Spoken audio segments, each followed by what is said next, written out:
Hello friends, welcome to வசனம் சமையலறை. வசனம் சமையலில் இன்றைக்கி என்ன பார்க்கலான்னா, உடம்புக்கு ஹெல்த்தியான புளிச்சக்கீரையை வச்சு ஒரு தொக்கு எப்படி பண்ணலான்றத பார்க்கலாமா?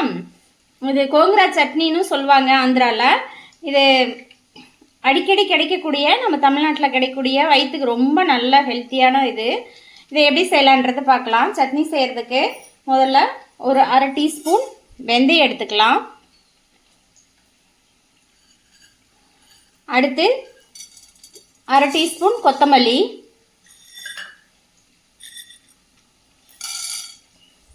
அரை டீஸ்பூன் மிளகு, அரை டீஸ்பூன் ஜீரகம், 3 வரமிளகாய். இது எல்லாத்தையுமே நம்ம வறுத்து எடுத்துக்கலாம்.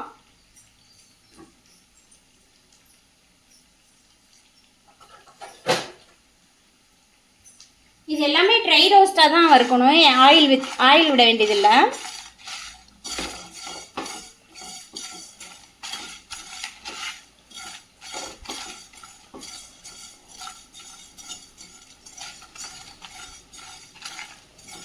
இது நல்லா வறுத்துக்குங்க. நல்லா கலர் சேஞ்ச் ஆகி பொரிஞ்சு வரும். அந்த ஸ்டேஜில் இதை எடுத்துக்கலாம்.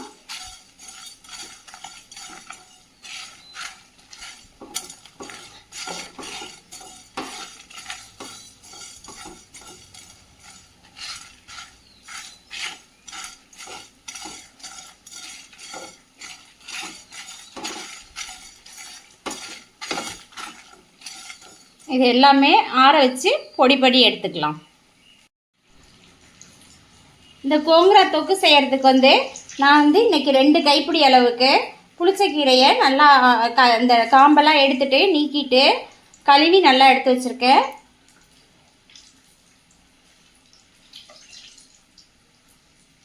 இப்போ சூடான கடாயில் ஆயில் விட்டுக்கோங்க. நான் நல்லெண்ணெய் தான் ஆட் பண்ணுறேன். நல்லெண்ணெய் தான் இதுக்கு ரொம்ப நல்லாயிருக்கும். நல்லெண்ணெய் நல்லா 2 தாராளமாக கொஞ்சம் ஆட் பண்ணிக்கோங்க.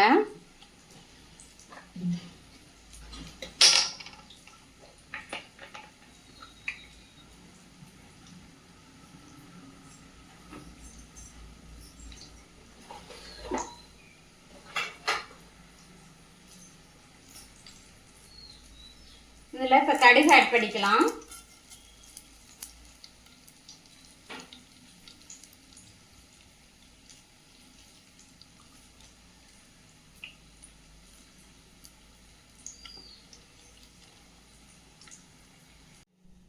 கடுகு நல்லா வெடிச்சோன்னே நம்ம பொடியாக கட் பண்ணி வச்சுருக்க பூண்டு ஸ்லைஸ் தான் ஆட் பண்ணிக்கலாம்.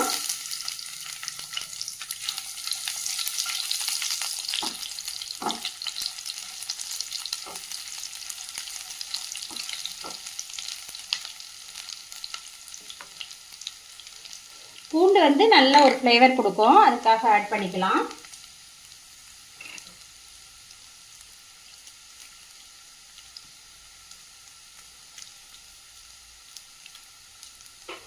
அதோட 3 ஒரு வரமிளகாய் 3 மிளகாயை ஆட் பண்ணிக்கலாம்.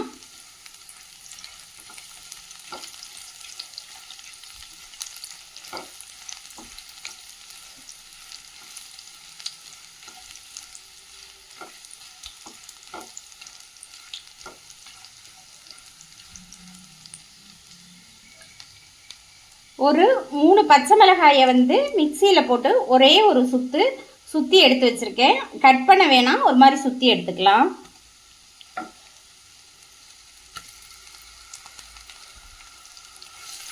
அதையும் இதோட நல்லா கலந்து விடுங்க.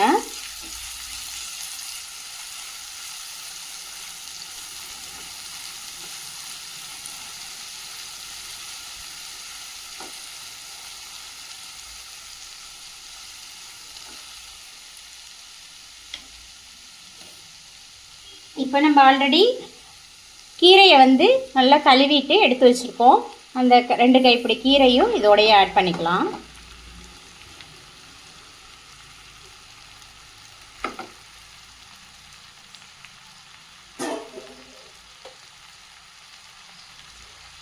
இதில் தண்ணி எதுவும் ஆட் பண்ண வேணாம், நல்லா வதங்கி வரட்டும்.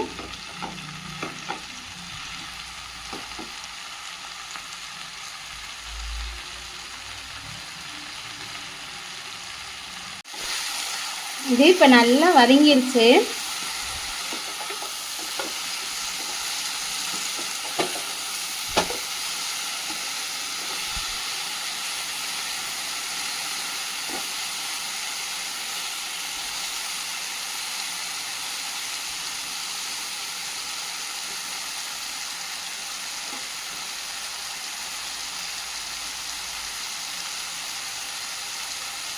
இதை ஒரு மூடி போட்டு நல்லா ஒரு 10 மினிட்ஸ் அப்படியே மூடி வச்சிடலாம்.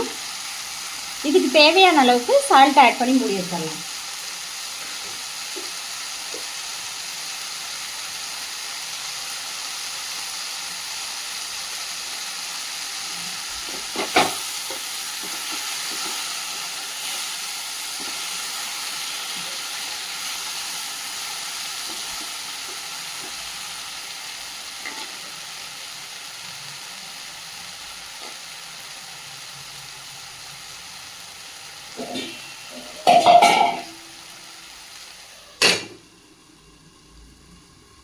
இப்போ 10 மினிட்ஸ் ஆயிடுச்சு.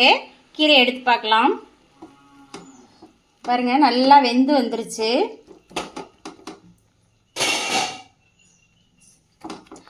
இதை அப்பப்போ எடுத்து கலந்து விட்டுக்கோங்க. இது நல்லா வேணும்னா நீங்கள் இன்னும் கொஞ்சம் நல்லா மாய்ஸ்சர் பண்ணி மசிச்சு விட்டுக்கலாம். மாய்ஸ்சர் வச்சு கூட நீங்கள் நல்லா மசிச்சு விட்டுக்கோங்க.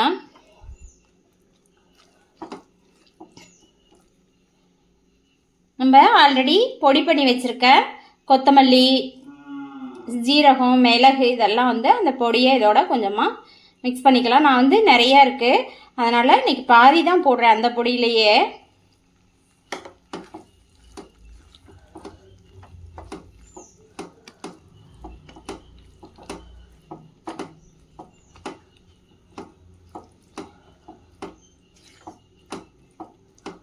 இதுக்கு நீங்கள் எவ்வளோக்கு எவ்வளோ நல்லெண்ணெய் சேர்க்குறீங்களோ அவ்வளோ டேஸ்ட்டாக இருக்கும். இன்னும் கொஞ்சமாக நல்லெண்ணெய் ஆட் பண்ணிக்கலாம். இது சாதத்தோட, பழைய சாதத்தோட, தயிர் சாதத்தோடலாம் வச்சு சாப்பிட்றப்ப ரொம்ப நல்ல டேஸ்ட்டாக இருக்கும்.